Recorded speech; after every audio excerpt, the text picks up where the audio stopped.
Kung naghahanap nga kayo ng pamerienda, pangbaon, or gutgutin, ito pala ang Galenco product. So, unang-una nga po, itong butter cookies. Marami na nga laman ito dahil ito ay 380 grams na nga siya. And ang kagandahan pa dito is made with real butter talaga siya. Kaya sobrang sarap nga siya, kaya magugustuhan ito ng inyong mga anakis. So, next naman guys, ito pala ang new product ng Galenco, ang Chipsy Lice Brownies. So, may choices nga tayo dyan mga mi kung ano yung pinakagusto nyong pang top niya. Unang-una nga po, ang top with chocolate coating.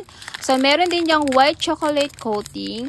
And then, cashew nuts coating. Ang laman pala ng isang pack ko na yan is meron po siyang 8 brownies bars. Ang the best pa dito mga mi is very affordable nga ito. Ang isang pack nga lang po nito is umaabot lamang ng 62 pesos lang. Bagay na bagay nga pang baon ng ating anakis or pang merienda. Yung pinakagusto kong flavor nga dito is itong cashew nuts. Dahil nga nagustuhan ng aking anakis na 3 years old, kaya nga nag-check out nga ulit ako. Kaya i-check out nyo na mga mi ang inyong mga anakis. So, ang link po is nandiyan lang sa screen ng ating video, yung my product. So, click nyo lamang po yan para makapag-check out po tayo. Salamat!